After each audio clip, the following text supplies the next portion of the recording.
राधे राधे। श्री कुंज बिहारी श्री हरदास। आज हम कार्तिक मास महात्म के तृतीय एवं चतुर्थ अध्याय की कथा का श्रवण करेंगे और कथा सुनने से पहले हम सभी बांके बिहारी जी के श्री चरणों में अपना ध्यान केंद्रित करते हैं। साथ ही गणेश जी के भी श्री चरणों में दंडवत करते हैं। आप सब मेरे साथ एक बार बोलें, नमः कुंज बिहारिण्यै, नमः कुंज बिहारिणे, स्वामी श्री हरदासाय, गुरुनाम गुरुवे नमः। राधा मेरी स्वामिनी, मैं राधे जू को दास, जन्म जन्म मोहे दीजियो, श्री वृंदावन को वास। तो बिना देर किए हुए अब मैं कार्तिक मास महात्म्य की कथा को आरंभ करता हूँ। साथ ही आप इस वीडियो को शेयर भी करें ताकि अन्य भक्त भी कार्तिक मास महात्म्य की कथा का श्रवण करें। तीसरा अध्याय आरंभ। सत्यभामा बोली, हे भगवान, आप काल स्वरूप हैं और काल के संपूर्ण भाग समान है, तब फिर कार्तिक मास ही क्यों श्रेष्ठ है? हे देव, सब तिथियों में एकादशी और सब महीनों में कार्तिक का महीना ही आपको प्रिय है। श्री कृष्ण बोले, हे कांते, तुमने बहुत अच्छा प्रश्न किया। एकाग्रचित्त होकर बेन के पुत्र पृथु और महर्षि नारद का संवाद सुनो। जिसे पहले पृथु ने नारद जी से पूछा, तब नारद जी ने कार्तिक मास की श्रेष्ठता कही। नारद जी बोले, पहले सागर का पुत्र शंख नामक राक्षस त्रिलोकी के मथने में समर्थ हुआ। उसने संपूर्ण देवताओं को जीत स्वर्ग से निकाल इंद्र आदि संपूर्ण लोकपालों के अधिकार अपने हाथ में कर लिए। सब देवता उसके भय के मारे अपने अपने स्त्री पुत्र आदि को लेकर बहुत वर्ष पर्यंत सुमेरु पर्वत की गुफाओं में वास करते रहे। जब देवता गुफाओं में रह रहे थे, तब शंकासुर ने विचार किया, मैंने देवताओं को तो जीत लिया, तो भी वे बलवान मालूम होते हैं। हाँ, अब जान पड़ा कि वे सब वेद मंत्रों से युक्त हैं। इससे उनके वेद मंत्रों का हरण करने से वे सब बलहीन हो जाएंगे।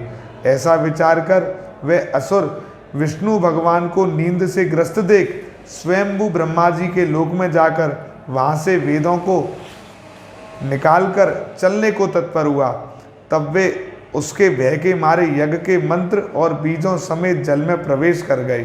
तब तो वह शंकासुर भी उन्हें ढूंढता हुआ समुद्र के भीतर विचरने लगा, परंतु वे वेद एक स्थान पर कहीं भी प्राप्त न हुए। पीछे से ब्रह्मा जी सब देवताओं को संग लेकर और पूजा की सब सामग्री इकट्ठी कर बैकुंठ में भगवान विष्णु की शरण में गए। वहाँ उनके जगाने के निमित्त सब देवता गाने बजाने लगे और गंध धूप बार बार देने लगे। उनकी भक्ति से संतुष्ट होकर भगवान ने नेत्र खोले।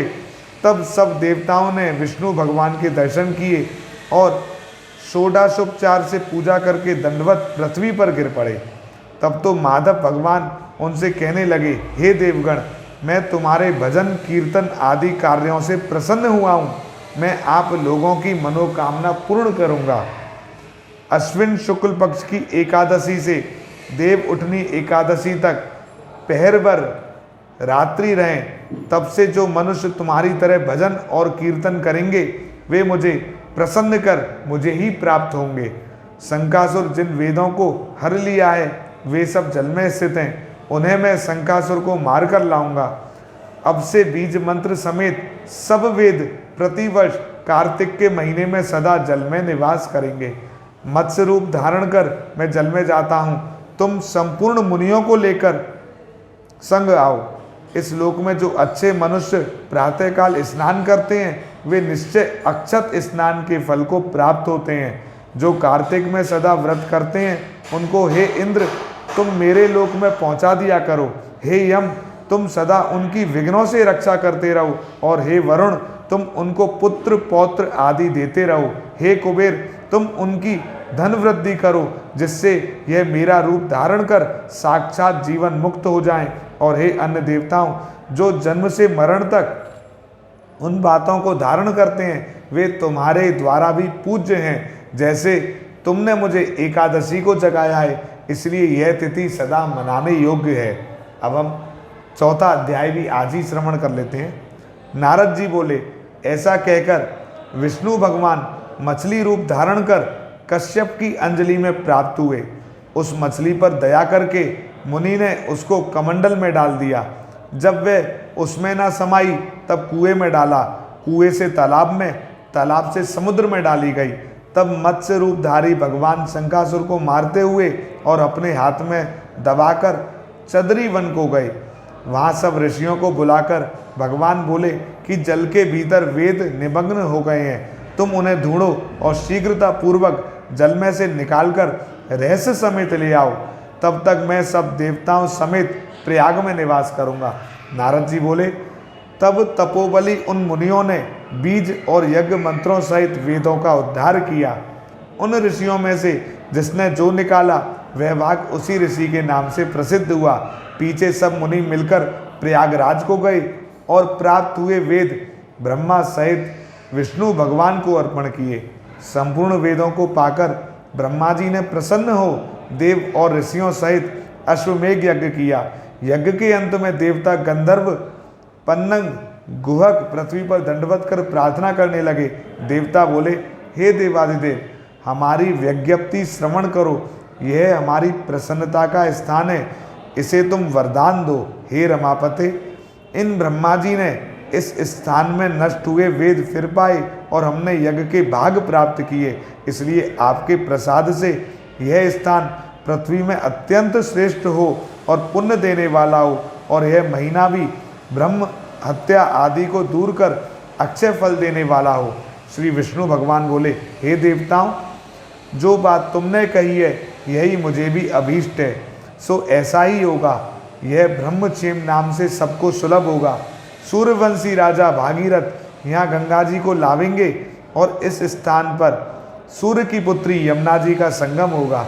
जो पुरुष अपने पितृश्वरों का यहाँ श्राद्ध करेंगे उनके पितृगण मेरे स्वरूप को धारण करेंगे।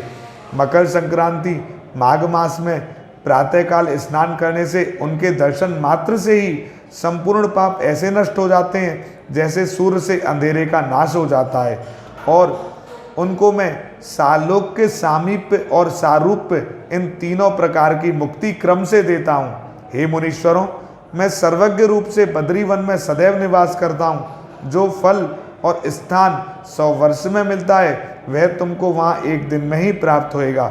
उस स्थान के दर्शन करने वाले मनुष्य जीवन मुक्त हो जाते हैं। सूत जी बोले, विष्णु देवताओं से ऐसा कहकर ब्रह्मा जी सहित वहीं अंतर ध्यान हो गए और इंद्र आदि देवता भी अंशों से यहाँ रहकर अंतर ध्यान हो गए। जो मनुष्य शुद्ध चित्त से इस पवित्र कथा को सुनते हैं उनको प्रयागराज और बद्रीवन में जाने का फल मिलता है।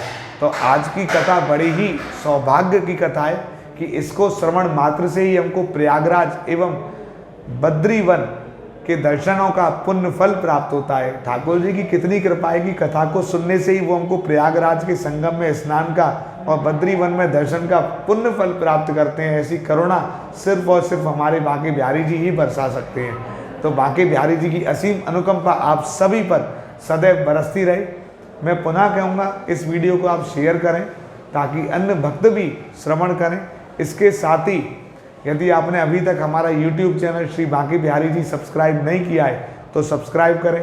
Facebook page Banke Bihari temple को लाइक एवं फॉलो करें और श्री बांके बिहारी जी की असीम अनुकंपा का अनुभव सदैव करते रहें। श्री कुंज बिहारी श्री हरदास।